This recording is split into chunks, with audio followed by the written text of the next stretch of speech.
Agora nós vamos falar sobre a literatura africana, na nossa quarta videoaula de hoje e a nossa última, tá, meninos? Vou dar só mais essa videoaula para vocês, deixarem vocês descansarem aí, fazendo atividade. Claro, pode fazer essa que nós teremos atividades em sala, viu, meninos que estão no sistema híbrido? A literatura africana. Quando eu falo em literatura, eu não estou falando em livros, escrita, não. A literatura dos africanos, a literatura africana, ela envolve em um todo, tá? Na música, na dança, tá? Na religião, que é nos cultos que eles faziam. Também tem a poesia, claro, que eles também eram bastante poéticos, tem toda uma poesia aí africana. Então, quando eu falo em literatura, é toda tradição oral, seja ela de música, de dança, tá? Então, vamos falar um pouquinho sobre ela. A literatura veio junto com os africanos porque era predominantemente oral, né? E de tradição oral, assim como a música. A literatura está presente em inúmeros momentos marcando a vida das pessoas, tais como nascimentos, casamentos, cultos, festas. O contar histórias manteve-se como algo permanente. E deixa eu só olhar aqui, porque aqui ele deu uma cortadinha. Vamos lá. Como permanente, né? E as aias ou amas desenvolveram no imaginário infantil muitas dessas histórias trazidas com a oralidade. Como assim, professora? Essas aias, né, e as amas eram justamente as africanas que cuidavam dos filhos lá dos seus senhores, né? Então elas contavam histórias para eles, então isso era toda uma tradição também oral que manteve. E aí, claro, né, as crianças ouvindo tudo isso, acabava levando isso para sua vida e repassando também essas histórias.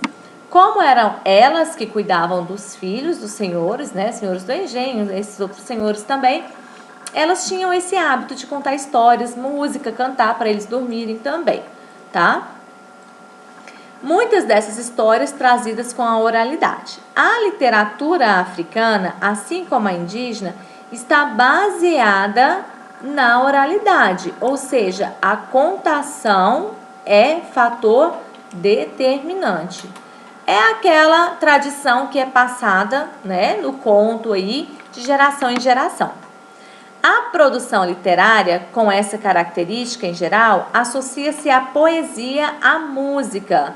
Nessa produção literária musical estão presentes cantos correspondentes a diversas situações, trabalho, lazer, religião. Muitos contos populares, provérbios e palavras de origem africana vêm sendo resgatados por pesquisadores. Mas se conservam também cantos tradicionais, tanto de natureza histórica e religiosa, como recreativos e de provocações. São comuns ainda os cantos com desafio entre dois participantes, ao som de viola, rabeca, ganzá, pandeiro e outros instrumentos de percussão ligeira. Há uma grande variedade de gêneros, que talvez supere a quantidade de gêneros da poesia escrita praticada no Ocidente europeizado. Então, assim, costuma-se dizer que esses gêneros, essas poesias, o escrito, né, as coisas aí que foram herdadas por essa literatura africana, são bem maiores do que as que realmente têm. Por isso que os pesquisadores ainda estão tentando resgatar muitas dessas origens, dessas poesias, músicas, danças, né? Dos negros. Por quê? Dos africanos. Porque realmente ela é muito diversificada. E muito do que apresenta não é nem um pouco do que realmente era. Muito se perdeu, mas muitos ainda existem, tá? Curiosidades. Entre as várias etnias que foram trazidas para o Brasil, existia uma parte dos africanos que praticavam a religião muçulmana. Os malês, palavra de origem africana, Yoruba, e que significa o muçulmano. eles eram escravos africanos islâmicos que sabiam ler e escrever. Deixaram vários registros de estadia no Brasil e tinha como literatura sagrada o texto do Corão ou Ancorão. Então, acredita-se que muitos, né, dos africanos aí já eram vamos dizer assim, muçulmanos, né? Então, assim, muitos dos conhecimentos muçulmanos que foram adentrados aqui no Brasil, que veio a princípio, no início, veio trazido pelos africanos, porque muitos já habitavam aí na região, né? Na região islâmica. Então, eles eram trazidos já dessas regiões e já sabiam ler e escrever. Olha que interessante, porque geralmente quando a gente fala da época da escravidão, a gente fica pensando, é porque eles não sabiam, né? Não, esses escravos, como eles vieram dessa região islâmica, eles já sabiam ler e escrever, grande parte deles. E aí deixaram algumas dessas literaturas escritas também, das quais algumas existem até hoje e outras se perderam, né? Página 108, a atividade. Leia o texto a seguir, que tem origem na África, e realize a contação da história junto aos seus colegas. Vamos lá? A moça e a serpente. Vovó Ussamane, enquanto esperava as crianças se sentarem para ouvir sua história, olhava com atenção o reboliço das mulheres da aldeia. Atarefadas com os preparativos do casamento da filha do ferreiro, ainda bem que ela vai se casar, de acordo com os velhos costumes, pensava a avó. O noivo da moça, escolhido pelo pai dela, pagara um bom dote ao sogro, gado, dinheiro e gêneros alimentícios. Antigamente, né, eram os pais que escolhiam os esposos para os filhos, né? Então, assim, às vezes, desde criança já falava, meu filho vai casar com o seu quando crescer. Então, os pais já faziam esse acordo. Então, não era a pessoa que decidia se ela queria ou não se casar com aquele. Eram os pais que decidiam. E aí, o que acontece? Nessa época aí, também era assim, né? Dessa moça e a serpente. E aí, como ela já estava prometida para esse rapaz, ele já havia até pago o dote. Tinha o dote também. Era o rapaz que pagava um dote para, nessa época aí, né? Não, a moça, desculpa. O pai da moça que pagava um dote para o rapaz. Então, aí ele dava o que ele tinha de valioso lá. Vaca, boi, né? Dinheiro também, tesouros. Então, aí era o pai da moça que pagava um dote aí, vamos dizer assim, um sustento para a vida dela durante um tempo, né? Para o rapaz que ia casar com a moça. Vovô Ussamane não gostava de saber que na cidade grande, depois da independência nacional, as moças já não respeitavam mais essa antiga tradição e se espantava com o fato de os rapazes não precisarem presentear seus sogros para se casarem. Por isso, resolveu contar uma história sobre uma moça que desobedeceu aos conselhos do pai. Havia uma moça que vivia dizendo para as amigas que só se casaria com um rapaz que ela mesma escolhesse, e nunca pelo seu pai.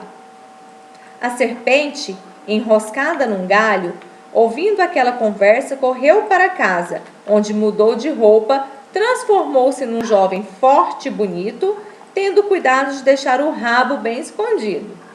A moça ficou encantada pelo belo rapaz e foi falar com o pai.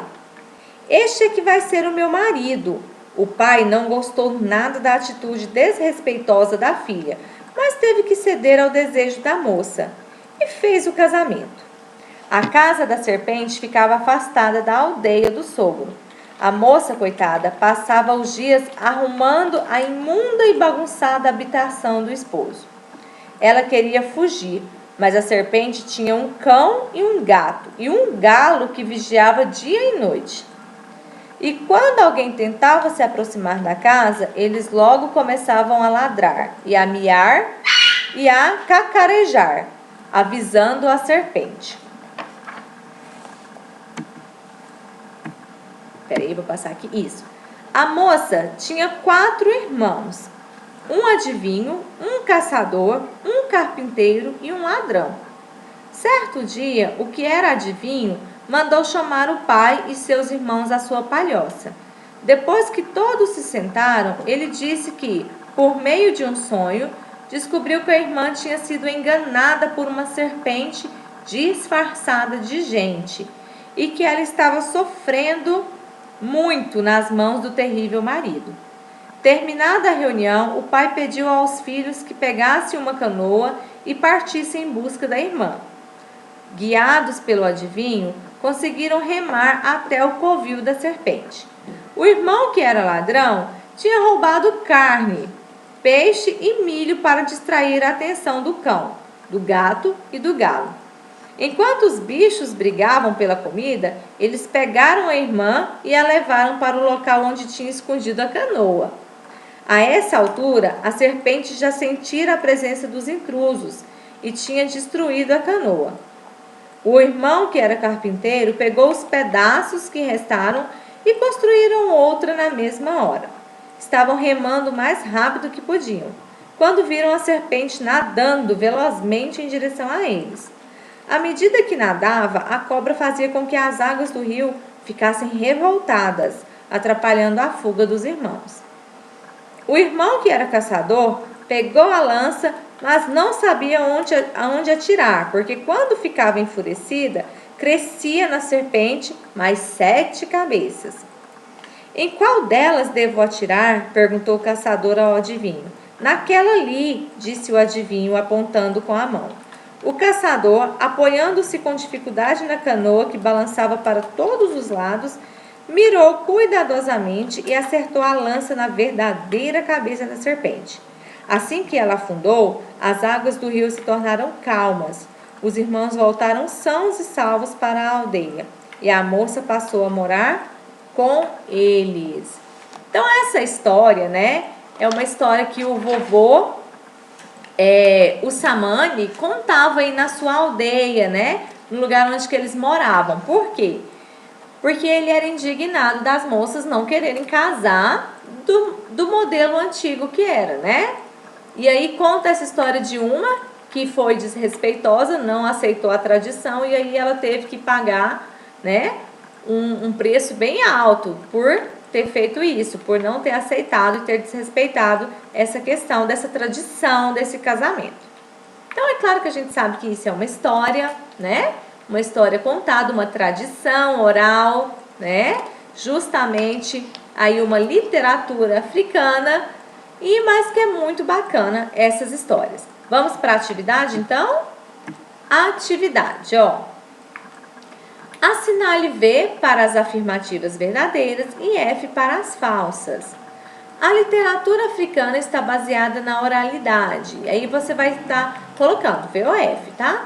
Na produção literária africana estão presentes cantos correspondentes a diversas situações, trabalho, lazer, religião e etc. Os contos de tradições não são utilizados na literatura africana. São comuns também os cantos, como os desafios entre 2 participantes ao som da viola, rabeca, ganzá, pandeiro e outros. Número 3. Pesquise uma música sobre a cultura africana. Escreva o nome dela e ilustre abaixo. Você não vai escrever a música, tá? Você vai pesquisar sobre essa música. Claro que você vai ouvir, porque você vai ter que desenhar ela, né? O que diz nessa música. Mas você vai colocar só o nome da música aqui, tá? Retratá-la em forma de desenho. Número 4.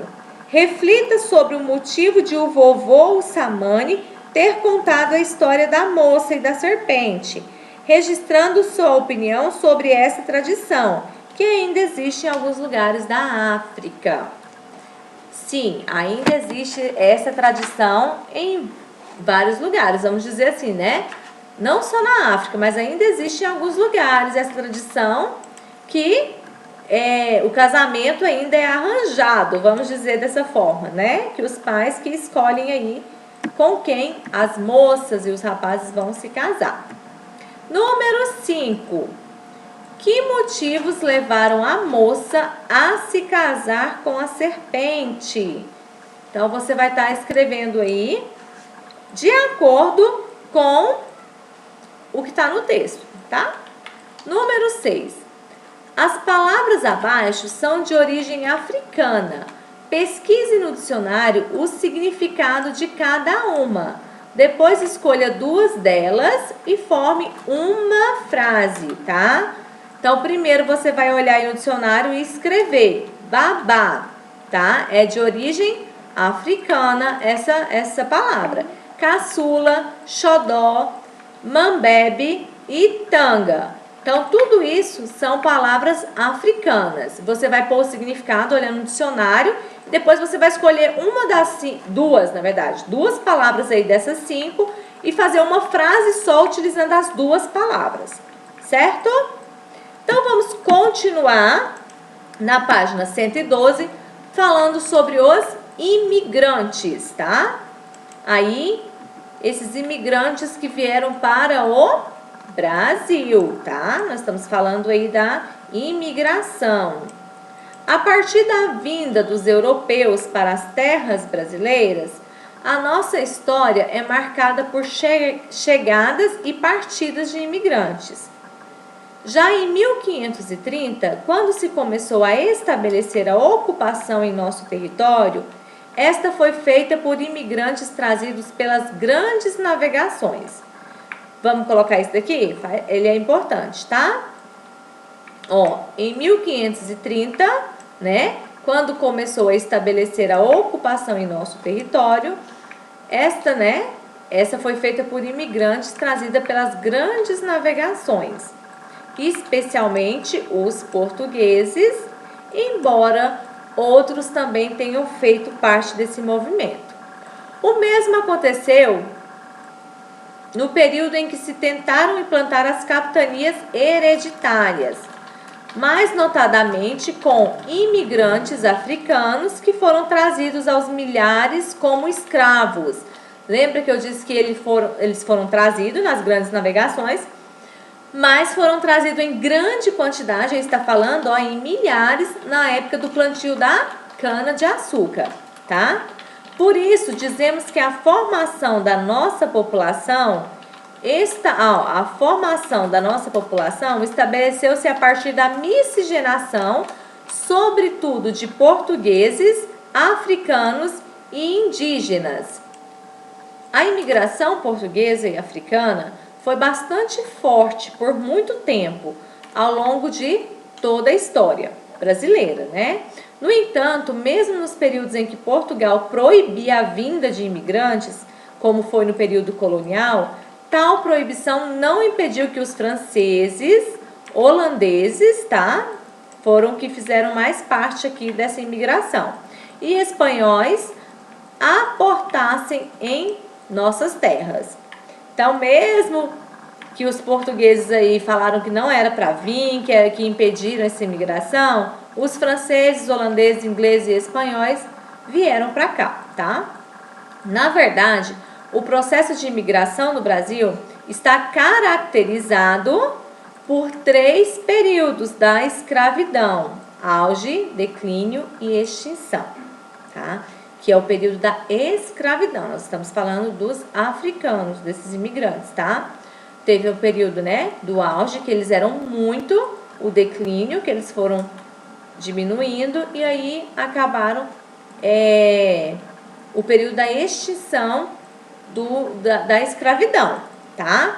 Então, teve aquela época que eles eram mais condenados a ser escravos, e é claro que depois eles também morriam muito por causa dos maus tratos, da forma como eles eram tratados, até que teve a extinção da escravidão, tá bom?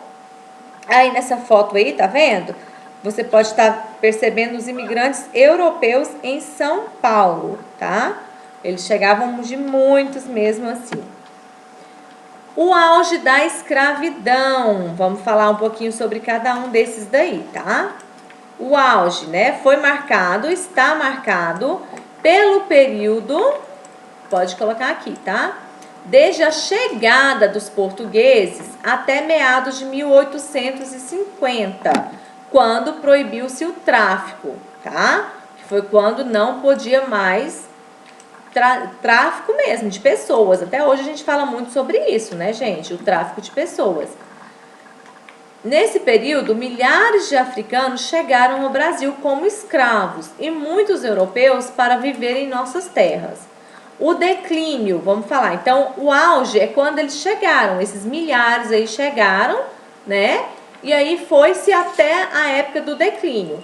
O declínio da escravidão ocorreu no período entre a proibição do tráfico, em 1850, e a extinção da escravidão, em 1888.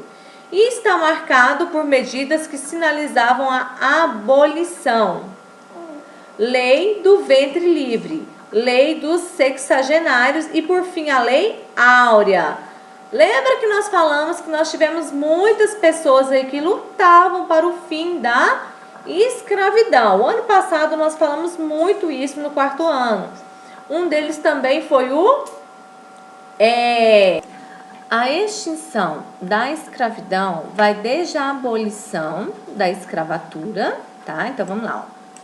A extinção da escravidão vai desde a abolição da escravatura até meados do século XX, quando o trabalho livre e assalariado passou a ser a mão de obra mais procurada pelos cafeicultores e se estabeleceu um constante fluxo migratório.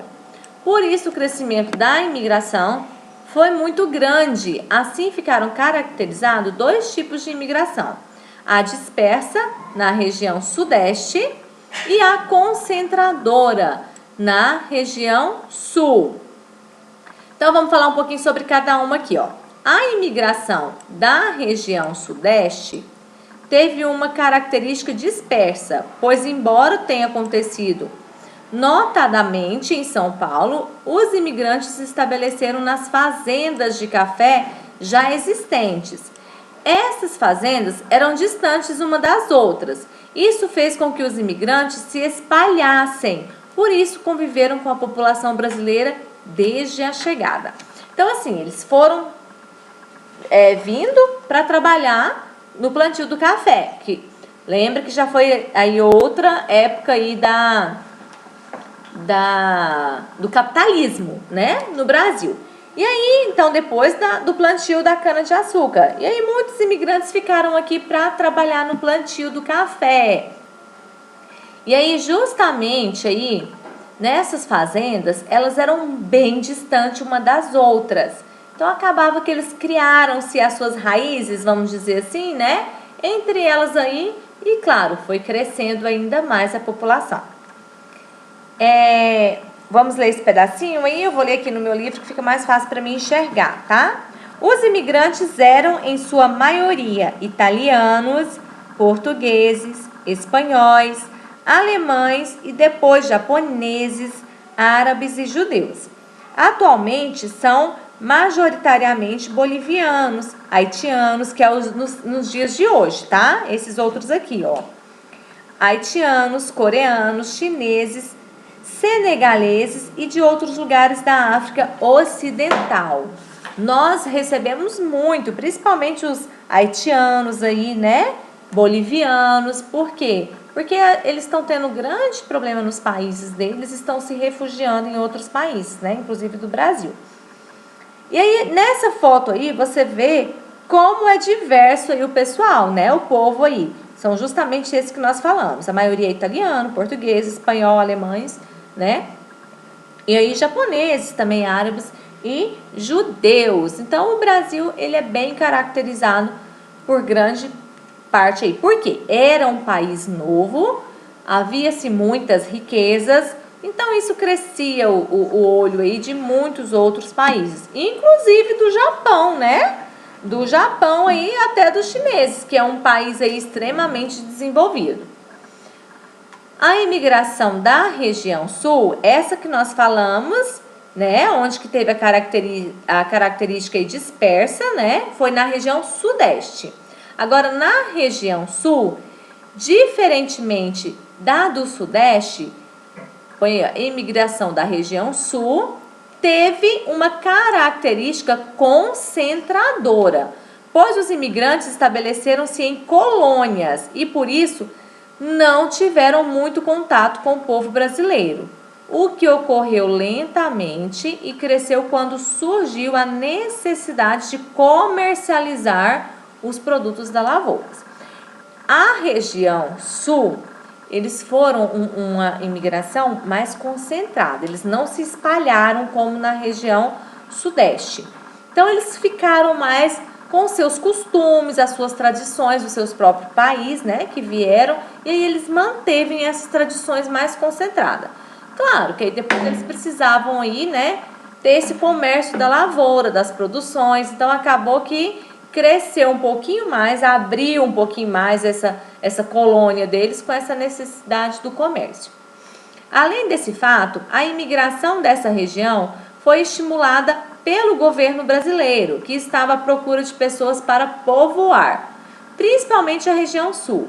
Houve campanhas promovidas pelo governo brasileiro na Europa, pois esse continente estava passando por acontecimento, como as duas grandes guerras, que dificultavam muito a vinda das pessoas. Nessas campanhas, havia promessa de trabalho, distribuição de lotes de terra e oportunidade de enriquecimento por meio do cultivo das lavouras, tá?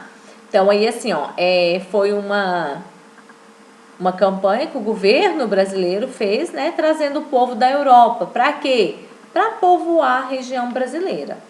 Bom, quando ocorreu uma crise interna no Japão, muitos japoneses também vieram para o Brasil e estabeleceram uma colônia em São Paulo, muito significativa, que já dura mais de 100 anos. Então, como que surgiu essa vinda dos japoneses, né? Foi justamente a maior concentração em São Paulo. Sim, lá no Japão, há mais de 100 anos atrás, teve sim uma grande crise, tá? Diferente dos dias de hoje, né? Mas naquela época teve uma grande crise. E aí acabaram que o que aconteceu? Os japoneses vieram para o Brasil. E aí nessa vinda aqui no Brasil, eles também se concentraram em colônias. O que é colônia, gente? Que eles ficam em conjunto lá, não se espalham, tá? E aí eles se concentraram lá em colônia e até hoje, né? Esse centralização dos japoneses aqui no Brasil dura mais de 100 anos. E não é só em São Paulo agora não, né? Os japoneses estão no Brasil todo, até no interior. Portanto, podemos dizer que as principais nacionalidades que imigraram para o Brasil foram a portuguesa, as de origem africana, italiana, espanhola, alemã, japonesa, holandesa e francesa. Muitas contribuições para a nossa formação enquanto povo brasileiro foram pelos imigrantes. Vou só trocar aqui para a gente marcar. Muitas contribuições, né, para a nossa formação foram dos imigrantes, urbanização e arquitetura, tá? Divulgação e introdução de técnicas importantes para as atividades econômicas, agricultura e indústria. Influência nas artes, na literatura, na educação, na gastronomia e sociedade. Toda essa imigração, ela influenciou direta ou indiretamente também na nossa cultura e no desenvolvimento do Brasil. Por quê? Porque foi herdado tudo isso daqui, ó. Desde a urbanização, a arquitetura na construção de prédios, né, de casas, tudo isso. Nas cidades, tanto na literatura, na educação, na comida também, tá? No convívio em sociedade. Tudo isso teve uma grande influência desses povos que imigraram para o Brasil. Vamos às atividades então. Número 1. Como foi a imigração no período colonial, tá? Como que eles agiram aí de acordo com o pessoal que estava vindo imigrar para o Brasil, na época do descobrimento, um pouquinho depois, tá? Número 2, escreva as características dos 3 períodos do processo de imigração. Nós tivemos 3 processos, ó, o auge da escravidão, você vai falar o que era, como que foi esse período do auge da escravidão, igual tá no livro mesmo. O declínio da escravidão e a extinção da escravidão. Então, você vai falar sobre esses 3 aí. Então, você vai falar sobre o auge, o declínio e a extinção da escravidão, que foi, né, a extinção aconteceu em 1888, no dia 13 de maio, que é comemorado-se a extinção da escravidão, tá? Inclusive é amanhã, certo? Bom, vamos lá ao número 3. Escreva como ocorreu a imigração nas regiões sudeste e sul do Brasil, em relação a característica, tá? Estabelecimento e convivência, tá? Então, como que é? A característica, lembra que a característica sudeste, ela era de uma forma e a do sul de outra forma, tá? O estabelecimento, né? Aonde que eles ficaram, que eles firmaram, e esse daqui, tá? A convivência, como que foi com os brasileiros, nós estamos falando de acordo com os brasileiros, tá? E como que foi na região sul, ok? Essa atividade de história está relacionada justamente aos povos africanos e também a todo o acontecimento que se caracterizou, né, desde o início até a escravidão. Inclusive, amanhã, como eu disse para vocês, a gente, dia 13 de maio, nós comemoramos a libertação, né, dessa escravidão, que, por sinal, não é nada legal, né, gente? E aí, o que acontece? Hoje nós sabemos que, além da escravidão, existem os preconceitos, aí, que é algo que a gente luta sempre contra. Preconceito não é só a questão dos africanos, né? O preconceito é independente da língua, raça, cor, né? Tanto com indígena, quanto com branco, com negro também, com origens diferentes, né? Então, assim, a gente tem que avaliar muito essas coisas que ainda existe muito, desde essa época aí do descobrimento do Brasil. É muito triste, né? É muito triste mesmo, uma vez que isso não pode acontecer. Mas como nós falamos no nosso livro lá de ética, né? Tudo parte primeiro de mim. Então, se eu ver alguém fazendo isso, eu vou chamar a atenção, eu não vou fazer, né? Não vou criticar uma pessoa pelo jeito que ela é, principalmente da sua aparência, de jeito nenhum. Então, é claro que se a gente fazer a nossa parte, toda a sociedade muda. Certinho, meninos? Então, com essa atividade de história, ela é a nossa última atividade de hoje. E aí, com ela, nós encerramos a nossa videoaula dessa quarta-feira. Espero que vocês tenham gostado de falar um pouquinho de história, que é muito bacana. E nós encerramos, então, hoje as nossas videoaulas, certinho? Então, um forte abraço para vocês. Fiquem com Deus. Ah, outra coisa também. Não esqueçam de terminar as atividades em folha, que é o restante daquelas atividades de matemática, aquelas atividades extras, e a de história que nós já concluímos em sala, tá bom? Um abraço para vocês. Até sexta-feira com mais uma videoaula. Tchau, tchau!